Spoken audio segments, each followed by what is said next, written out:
listening to Let's Talk Sustainable Business. Hi, my name is Barbara Mendes-George and I'm a sustainability communications expert based in Brussels, Belgium. It's a pleasure to welcome you to this edition of Let's Talk Sustainable Business, a series brought to you by the Conference Board. This is the second instalment of our two-part episode with Mel Blackmore, founder and CEO of Blackmores UK Ltd and Carbonology Ltd. If you haven't listened to part one yet, please do go back into our catalogue to listen to it first. Welcome back to part two, Mel. Hi, Barbara. Great to be back. Thanks for coming back. So with Mel in part one, we talked about how ISO standards can help companies on their sustainability journey, as well as how Blackmores and Carbonology can help companies on the road to net zero. In part two, I'd like to talk a bit more about the types of companies you work with, trends in sustainable procurement standards, and your views on how policy can facilitate ISO certification. But first of all, I'd like to ask you a bit more about your podcast, the ISO Show podcast. How did you come up with the idea for it, and what themes do you discuss on the podcast? Well, it was back in 2019, and I was really getting into podcasts in a big way. And I'm actually from the north of England originally, in Cumbria, the Lake District.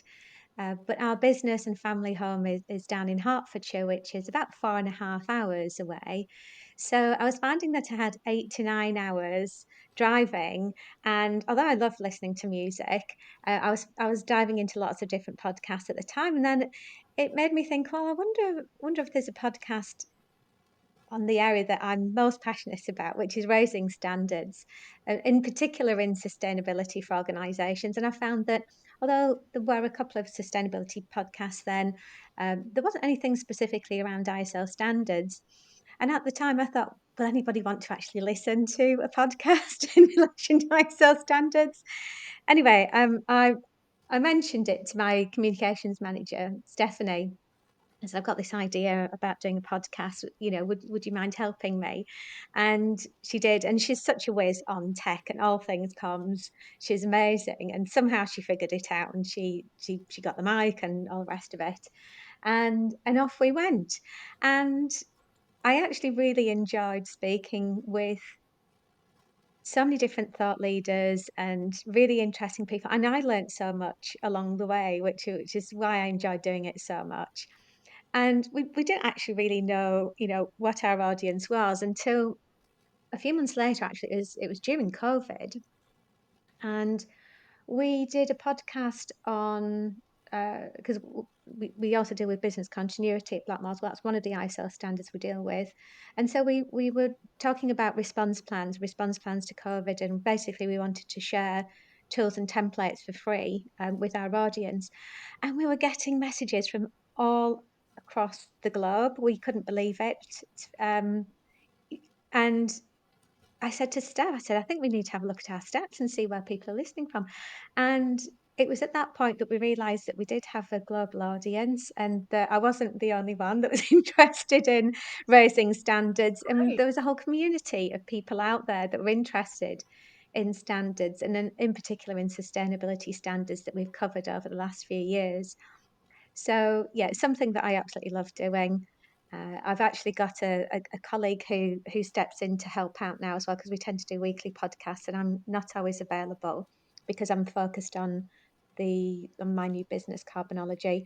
Um, but yeah, it was to originally I wanted to do it to dispel myths around ISO standards and to share tips and other people's stories, because I think in some cases, ISO standards have been seen as a tick box exercise, I think, in the past when they were focused around, manufacturing companies, and, you had to have this procedure whether you needed it or not. And it it's changed significantly since then. And it's something that we know that a lot of organizations are growing exponentially as a result of the standards that they've got.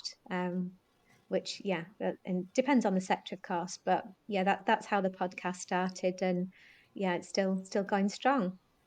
Yeah, when you said, is there a niche for this? I was going to say there's absolutely a niche for everything, I think, when it comes to podcasting. And that's what's quite positive. I know that this podcast has a global audience. I have my own non-work related podcast with a global audience, and you can really find your people, which is very positive. So could you recommend a suggested episode or episodes for our listeners to start with, should they want to check it out? Yeah, in the previous podcast, I mentioned about ISO standards being aligned with the Sustainable Development Goals, and a lot of organisations don't necessarily know about this, and it's something that you can use, in your as part of your sustainability strategy if you've already got certifications to certain ISO standards, or if you're just interested in finding out a bit more about how the Sustainable Development Goals are aligned with the standards. So, for example, ISO 14068, the pathway to net zero, is in alignment with 15 out of the 17 SDGs. Mhm.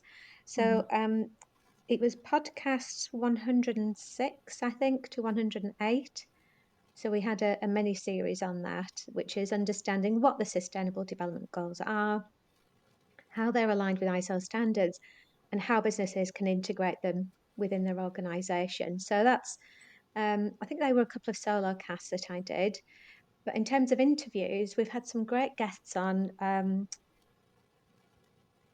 both with organisations that we've worked with, but also thought leaders in, for example, uh, Luke Botley from Nature Broking was talking about trends in the carbon market, which was just absolutely fascinating.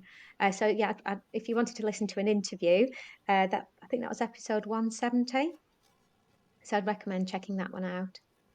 Great, thank you. And thank you for giving those numbers as well. Very helpful for our listeners to go and find them. So, going back a little bit to talk more about who you collaborate with, I was wondering what sectors your clients typically work in. I'm guessing it's many. You're not just limited to one or two sectors. Yes, I think we work with pretty much every sector apart from nuclear. So we've worked with airlines through to breweries, through to stadiums like Wembley Stadium, uh, a number of charities as well that we've worked with and continue to work with. But I would say that the trend more recently for multiple ISO standards is in the tech space. So, data centers, IT organizations, and AI as well. I mean, that's another area where there's a new international standard for AI. But I think professional services also like to be able to demonstrate their credentials. So we're doing quite a lot of work in the legal sector as well now around sustainability. So, yes, a lot of different sectors indeed. And on your website, you mentioned that you also work with all kinds of businesses and charities, as you outlined. So, from small startups to multinational corporations. So, what are the benefits of ISO certification for different types of companies? Because I suppose my thinking is if you're a multinational company, it's easier to put resources into seeking that, or is that a myth? And actually, SMEs and other charities could really benefit from it with only putting in a little bit of resources in. In terms of the size of the organization, the standards can apply to literally, from a micro business with less than 5 employees right through to multinational organizations. And I think there are different benefits depending on the size and the sector. You could say that, well, they've all got the same benefits, but actually, based on experience, we've implemented quality, environment, and health and safety standards as an integrated management system for a guy that was starting a business. Well, he'd been running for about a year, so it was a startup business, but he was still operating out of his garage. He had a wealth of knowledge in his industry, which was like air conditioning, maintenance, and that sort of thing. He'd worked for larger, much larger organizations, and he knew he had a vision for his business and where he wanted to take it. And he knew that within another year, he would have 5 employees and he would need systems in place because he would be the bottleneck if he didn't have those systems in place. The company wouldn't be able to grow unless he had a system in place. And the system was in his head. Mm-hmm. And because he had a wealth of experience and really high standards, but he wanted to combine that with the high standards across quality, sustainability, and health and safety as well. So we implemented an integrated system that complied with ISO 9001, 14001, and 45001, so the environmental and health and safety standards. And he did that because he wanted to be able to compete at a much higher level. He wanted to be winning the bigger contracts, and he knew that when it comes to tendering for contracts, he would need to be able to say that he had those standards. So the benefit that he got was that, number one, he could systemize his way of working. So he could basically download everything that was in his head from an operational perspective, combined with the foundations of international best practice to provide a framework that he could then prove to much larger organizations that he had the systems and then the people in place to be able to deliver high quality services. And he did that, and he went on to very quickly become very successful. And yeah, it was turning over millions. So I think that just goes to show, if you've got the vision, but you need the system and the structure, I think it can certainly help a micro business or an SME. That compared then to multinational organizations that we work with, you can see that when organizations grow through acquisition, you're inheriting a lot of baggage. The good, the bad, and the ugly. And it does come to a point where organizations do need to be able to standardize their way of working. They need to, again, have a system in place so that they've got an agreed way of working. So we've worked with, for example, the leading, the electric charging points that you now see. So this is across both Blackmores and Carbonology actually, to implement standards for them. And they've grown at such a pace, they need to ensure that they've got robust systems in place so that every single charging point is installed in the same way to a high standard. So I guess you could say, like, in terms of like a McDonald's franchise where you're going to get the same burger in Yeah. Singapore compared to, let's say, I don't know, Manchester or somewhere. So yeah, it's great for standardization. And also, I think that a lot of organizations see the benefit of being an early adopter. Yeah.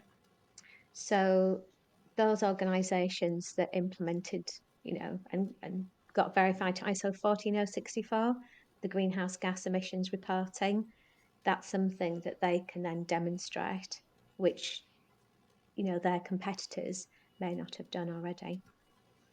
So yeah, I think there's a few benefits both from an operational perspective, through to commercial, through to achieving standards of best practice, and then having a differentiating factor that their competitors don't have. Another perfect example of that is the Sustainable Event Management Standard that we've implemented. So quite often the leading events management companies will have ISO 20121 now. I think that's very interesting. Not only the standardization example put into practice of you have to install it in the same way for quality, but also for efficiency. But I think what you said in part one, which I think is something that maybe doesn't come across on ISO standards enough, is ISO standards is a passport for business, as you said. It's not only benefiting your business, but it's also showing exactly how you do things to people in different sectors, in different geographical areas, which can only be a benefit. So Yes, and that can vary from sector to sector. So in construction, for example, it's quality, environment, health and safety typically. But in other sectors, like tech, for example, then it's always 27001, the information security. In the legal sector, it's quite often quality, sustainability, so environmental management, and business continuity, believe it or not. So yeah, I think it does really, certain sectors, there will be certain standards that are that passport to trade. But what is really interesting to see over the last 3 years is that the sustainability credentials are becoming more and more prevalent when it comes to tendering for contracts, and organisations are stepping up across all sectors now, I would say, when it comes to sustainability, based on our experience, which is great to see. That is very interesting as a tendering requirement. Yeah, I wasn't actually aware of that, so good to know. Um, what kind of future clients are you looking for, future collaborations, and in what areas? Because obviously you're a UK, well, you're both UK based companies, but if I understand correctly, you work in Europe and elsewhere as well. Yes, well, it doesn't really matter as much about the sector for us. I mean, we do work quite a lot with professional services organisations, but I would say that on carbonology, which is the where we're seeing the greatest demand for verification, it's mostly organisations with over 250 employees that need to meet the various sustainability disclosures, like CSRD. Many of them need to comply with CDP, EcoVadis. Um, yeah, so there's an alphabet soup at the moment of various reporting disclosure requirements. And with many of those, you need to be able to have your greenhouse gas emissions report independently verified. So that's kind of like an area that we're looking at expanding in. Yeah, I mean, you mentioned the next area that I definitely want to explore in a little bit more detail, which is about how policy has facilitated the adoption of ISO standards. So, obviously, we've already mentioned CSRD, and you're based in the UK as well. How do you see ISO standards fitting into CSRD specifically, and are there any other kind of UK government initiatives or other global legislation that you see as really linked to ISO standards, which should motivate companies to adhere to ISO standards further? Yeah, I think when it comes to the ISO management system standards, so I mentioned in the previous podcast that you've got certification to ISO standards for businesses for their management systems like ISO 14001 and ISO 50001. I think where we've seen a shift there from a political point of view is with ESOS and ISO 50001. So ESOS being the Energy Saving Opportunities Scheme, which is applicable in the EU, and the UK have adopted that as well over the last 10 years or so. So that's been the only area where we've seen it playing an intrinsic role when it comes to regulatory requirements. That said, the standards like ISO 14001, they do require you to be able to identify the applicable statutory, regulatory, and contractual requirements in relation to sustainability, and in particular to environmental management. So it is useful in that context. Where we'll see the greatest link between ISO standards, I believe, and achieving net zero specifically is through the independent verification of greenhouse gas emissions reporting, because there needs to be that transparency. There needs to be a clear methodology to demonstrate how you got to those accurate figures and to be able to check those figures as ultimately being able to verify a claim. And I think long gone are the days where organisations are simply paying lip service to sustainability. I think the trend in the future in relation to the regulations that are coming in, and in my experience of working in standards for about 20 years or so now, I've never seen such a proliferation of regulations that are coming in at such a pace as I have done in the last couple of years. We've got CSRD, ISSBS2, that's in relation to your climate disclosures, CS triple D, Yeah, and in the US. sustainable, due diligence Yeah, reporting. It is coming in thick and fast. And yeah, just being able to pay lip service to say, yes, we've got a strategy, it ain't going to cut it. No way. Now, this is obviously affecting larger organisations, over 250 employees at the moment, but we know it's going to be affecting SMEs in the future as well. So, yeah, I think obviously there is a link there between standards and 14064 is one standard, obviously greenhouse gas protocol is the other, which are very, very similar. In fact, I did a podcast on the differences between them if anybody's interested, um, just a week or two ago. But yeah, I think that's the way it's heading in terms of trends for being able to demonstrate and prove that you are actually on that pathway to achieving net zero. Absolutely. And I would be remiss if I didn't mention that we have 2 podcast episodes dedicated to the EU Green Claims Directive, which is all about tackling greenwashing, preventing companies from doing so, rebuilding that consumer trust. We talked to the European Commission's Małgorzata Golubiewska, who leads those discussions about that. So if you're interested in those discussions, you should definitely check out those episodes, Season 5, Episode 7 and Episode 8. So, Mel, to finish up, what advice would you give companies who are at the beginning of their sustainability journey, or companies that have done a bit of reading into ISO standards and are thinking of becoming ISO certified? I'd start by looking at, what is your vision for your organisation? How could you envision embracing sustainability in your products and services and what you offer? And how can that then be managed throughout, your organisation and the resources that you've got? Because I don't think that ISO standards should be just a tick box or a bolt on. It should be an integral part of the way that you operate as a business. So I think sometimes it's good to take a step back. If you haven't done anything whatsoever in terms of sustainability, don't worry, you're not on your own. Many organisations are in the same situation. But use this as an opportunity to identify ways to be able to cut costs, to be able to, whether that's through your supply chain, through your efficiency of your operations as well as an organisation.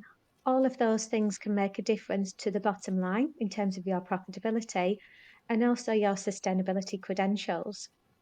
I think the second thing would be to look at what are your stakeholders looking for in terms of in terms of your interested parties, what are their requirements? Obviously, from a regulatory point of view, but also in terms of the services and products that you're providing. And can you use sustainability as a USP, to take the lead on this? And it doesn't need to be expensive. The first thing that you need to do is look at your no cost or low cost opportunities for reducing costs and also to be able to raise your game as far as sustainability is concerned. So I think it's really, it's a decision that's made from an operational point of view, commercial perspective, and also strategic as well. And I think ISO 14001 is a good starting point. There's lots of free resources on our website and podcasts if you're interested in various ISO standards to listen to. And I think there's such a wealth of free resources out there at the moment that if you wanted to do it on a very low budget, you can. I think if you are looking at going down the route of working in collaboration with a partner, then just ask what experience have they had, what are the results that they've had, do they have any online services or that may be available 24/7 to you, so it's as accessible as possible. So yeah, that would be a starting point. um, but just remember this is a journey and yeah, try and enjoy the ride. Lovely, lovely way to finish. Thank you, Mel. Thank you for joining us today for part 2. And thanks to our listeners. If you enjoyed this episode, please remember to subscribe to this podcast series and explore the entire catalogue of podcast programming from the Conference Board by visiting our website at tcb.org/podcasts. See you next time. That was Let's Talk Sustainable Business.